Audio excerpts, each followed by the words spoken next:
This is He Knows the Sport, bringing you that heat and that fire. We keeping a foot on the what? On the X. We keeping a foot on the what? On the X. Now let's talk about it, man.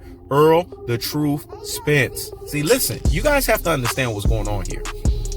Errol Spence is positioning himself to be that guy that stands apart from the rest of the welterweight division.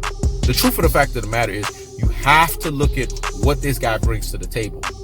This guy told you that he's eating, breathing, and shitting boxing. Let me say it again. He's eating, breathing, and shitting boxing. But you got these classic Dolce troglodytes, Rudy Poo and Plum Plum Breaks, ultra fanboys with the ultra fanboy rhetoric that's telling you, oh, Errol the Truth Spence, he need to get back with Blu-ray. He need to get back with Blu-ray. You know, you got to do ultra fanboys with the ultra fanboy rhetoric. Their mouth like, he need to get back with Blu-ray. He need to get back with Blu-ray. Can it just be that the fighter is doing what he's supposed to? If you guys need to recall, He Knows the Sport told you about Marvin Hagler saying, strength and conditioning, coach. What the fuck is that? Back in our days, we eat, we live, and we breathe boxing. Let me say it again. Strength and conditioning, coach. What the fuck was that? Back in the days, we eat, we breathe, and we live boxing.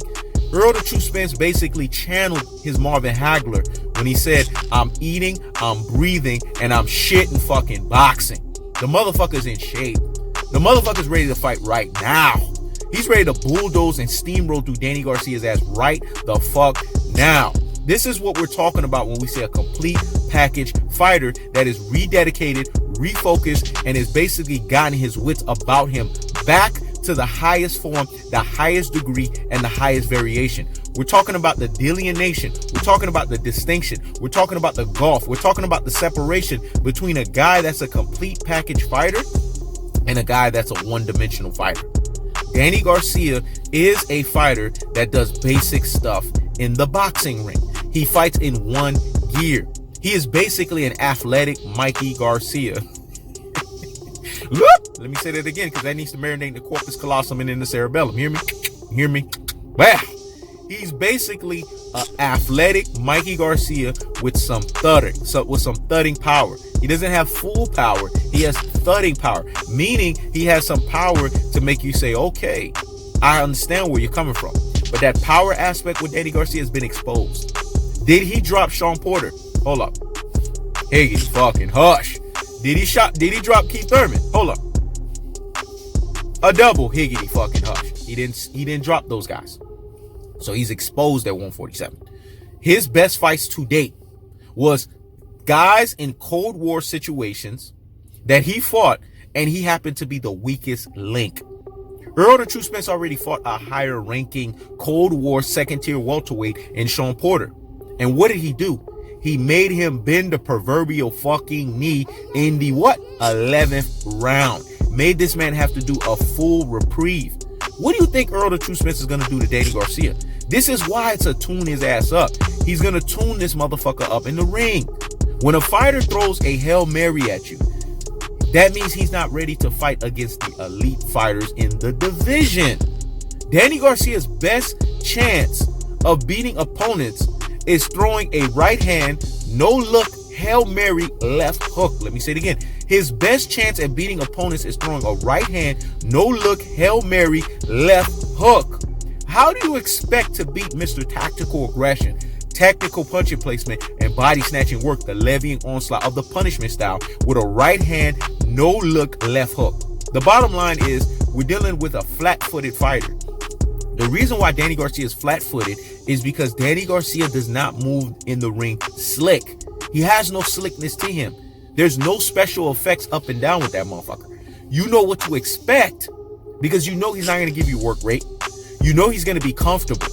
And then for him to run and talk in that interview and say that I wasn't gearing myself up. So hold up. Your biggest fight against Sean Porter, you didn't gear yourself up for that? Things that make you say, Your biggest fight against Keith Thurman, you didn't gear up for that? Things that make you say, So what the fuck are you going to gear up for? See, this is what people need to understand. Danny Garcia is a fighter that's been comfortable. He never took himself to the next level. And he should have changed his fucking trainer 10 years ago. The fact that Angel Garcia is still Danny Garcia's trainer, that's a categorical problem. And see, that's the issues that He Knows the Sport was talking about. This is why Errol the True Spence gets the ultimate nod in the boxing street, because he understood, I'm not going to have my dad as my trainer. And his dad, when he spoke, he said, it's not my place to be his trainer. I can advise him. I can play an advisory role. See, these fathers out here, the Teofimo Lopez seniors that's telling you, oh, fight like Roy Jones. The Bill Haney's telling you, oh, do the Roy Jones. These types of guys are what is failing their sons.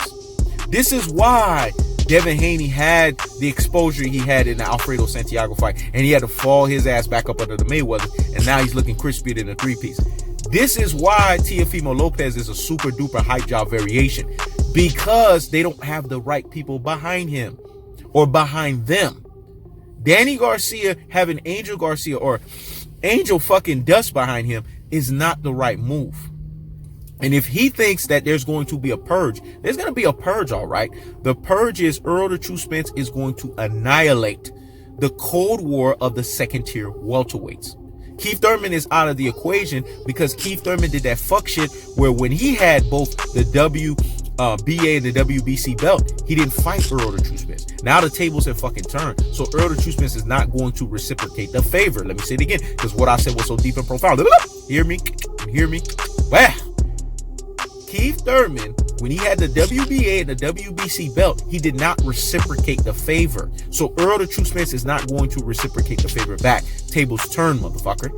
Sean Porter got basically done the fuck up. He got bent the proverbial fucking knee in the 11th round. That's why you saw Errol the True Spence do this. You see people do this, the Michael Jordans, the Kobe Bryants of the world. That's letting you know that they got the job done. That's letting you know they finished the opponent off. The bottom line is this.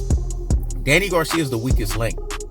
He's the first fight on the chopping block for Errol the True Spence. So you know, come November 21st, he's getting his cherry fucking popped. When we look at Spence, we see the body language of a fighter that's about his shit. So you fight fans need to start saying, look, Errol the True Spence is focused and he's back on his shit. Not because of a clout chasing strength and conditioning coach, but he's back on his shit because he's living, he's breathing, and he's damn near shitting his fucking boxing. I keeps the foot on the what? On the next. I keeps the foot on the what? On the next. Listen, once a Danny cherry picker, always a Danny cherry picker. Come November 21st, Errol the True Spence is going to pop Danny Garcia's cherry. This is He Knows the Sport. Check it out.